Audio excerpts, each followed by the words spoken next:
Bushing is formed by forming process, which may be defined as an upsetting process, which is normally performed at end of the cylindrical round rod or wire in order to produce larger cross section. Forming process can be carried out cold or hot. In this given simulation of bush forming is cold processing is used. The bush forming is normally done in the three steps. The first step, in the left hand top side of the video we can see the arrangement of the die, billet or punch, and left hand bottom side we can see the variation in the billet during the operation by the graph. Similarly, in the right hand top side, the punching moving along the upward direction, then after billet is converted into the punch shape.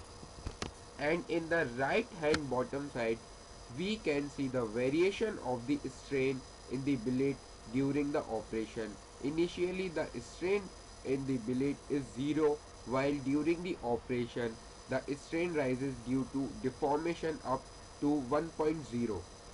Greater strain indicates more deformation, more grain refinement, and hence better mechanical properties. In the second step, in the right hand top side we can see the punch moving in the upward direction.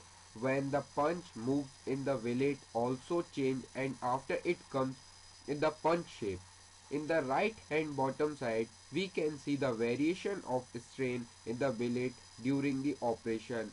Initially the strain in the billet is 0.218833, while during the operation the strain rises due to deformation up to 2.18833.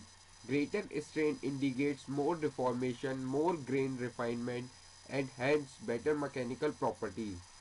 On the left hand top side of the video we can see the arrangement of the die, billet or punch, and the left hand bottom side we can see the variation in the billet during the operation by the graph. Now in the third step, in the right hand top side we can see the punch moving in the upward direction. When the punch moves, then the billet have changed, and after it comes in the punch shape. On the right hand bottom side we can see the variation of strain in the billet during the operation. Initially the strain in the billet is 0.144286, while during the operation the strain rises due to deformation up to 6.57492. On the left hand top side of the video we can see the arrangement of die, billet or punch, and left hand bottom side we can see the variation in the billet during the operation by the graph.